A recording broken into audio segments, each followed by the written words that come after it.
Welcome, this is Jen the Liberty Lion, and today we're going to go over a few things about performatives. This is to help you understand performatives when performed by someone or some group of people. Performatives are what we've been going over in Austin's book, How to Do Things with Words. And this little paper I've made up here is to help us look at who says it and what the performative that they perform, the words they say, what they look like. The president, as executive officer, might say, now, therefore, by virtue of the authority vested in me by President of the United States of America. Okay. But he also may say that as the commander in chief. He might say, as the commander in chief, I order that. Or in his documents, he might say, now, therefore, by virtue of the authority vested in me as president of the United States, versus United States of America, because remember, Article 1 or Article 2, Section 2, he's the executive of the USA, and under Article 2, Section 2, and this is actually Section 1, Section 2, he's the Commander in Chief. Okay, so as Commander in Chief, he's over the United States, and as Executive Officer, he's United States of America. So the words look a lot the same. However, when he's talking as executive officer, he says President of the United States of America. When he's talking to the military or other people of the military, not just troops and officers, he says President of the United States or Commander in Chief of the Land and Naval Forces. So legislators might say, we, the legislators of the United States, do hereby declare war. Okay. So this is what a performative statement would look like by the legislators. For example, in the Constitution, when the delegates of the United States were sent to write the U.S. Constitution, they wrote for themselves that they, the people of the United States, they say, we, the people of the United States, do ordain and establish this Constitution. That's why we know that we, the people of the United States, are not the people of the entire country, but the people of the military, because it's of the United States, not of the United States of America. So we, the people of the United States, are the people of the federal government. We, the people of the states, are the people representing the people of the states. And the people in the states, like the people of Texas, or the people of Texas, the people of Virginia, or the people of Virginia. Taxpayers, they put their signatures on forms, and the signatures, and that's part of lecture 5 that we're going to go over, is an explicit performative. And the statement prior to signing might be, I declare that I have examined this application.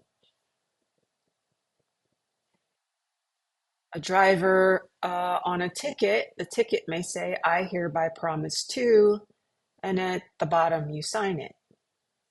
The performative statement is, I hereby promise to. A man and a woman, when they get married, I do or I will. This is the performative statement. This is a statement of what we are doing. It's not a true statement or a false statement. It's a statement of action, a statement of what we do right now. And it's not a statement of what somebody else says that somebody did.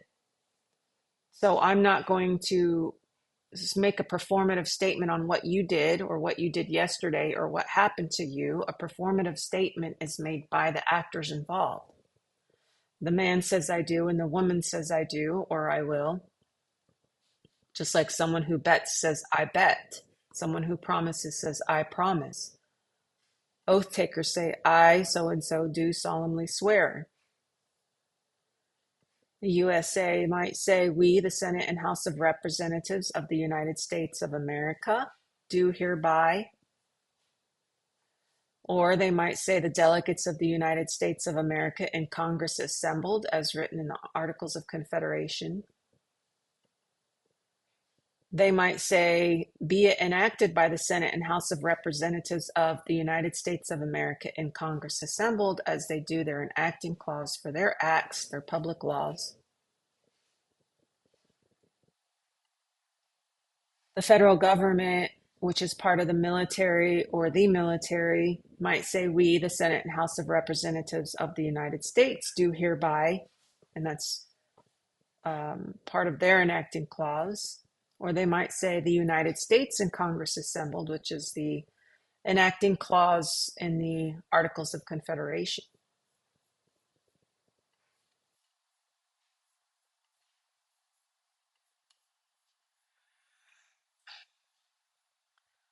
Performatives are things that are to be performed. They're used in a variety of cognate ways and constructions, much as the term imperative is. The performative should be doing the performative should be doing something as opposed to just saying something. So I'm doing it. I'm betting. I'm promising. I'm marrying. I'm naming. I'm not just saying, well, yesterday we named him this, or yesterday they got married. Yesterday they said, I do. Um, that man is guilty, or he is guilty, or you are guilty. We're saying guilty. An umpire says out. But the next day he might say, I called him out. I called him out is not the performative. Saying out is the performative. Saying guilty is the performative. Saying you were pronounced guilty is not the performative. The performative is happy or unhappy as opposed to true or false, because he says that performative statements are doing something and not necessarily true or false statements. They're like imperatives. They're verbs in the first person singular present or present indicative active. I bet, I do, I am, I run, I promise, I name, I bequeath, I give. We are doing these things. We are right now, presently and actively, in the singular form, doing these things. Many performatives are contractual. I bet, I declare war. And contracts and performatives and contracts are like things that are near the signature on taxpayer documents. I declare that I have examined this application. I declare that all these things are true. Oath takers, I do solemnly swear. It's a type of contract. Signing a ticket, I hereby promise to. I am now promising. And then you sign it. Contract. Okay, so just a little added information on performatives, and we will be starting lecture 5 shortly.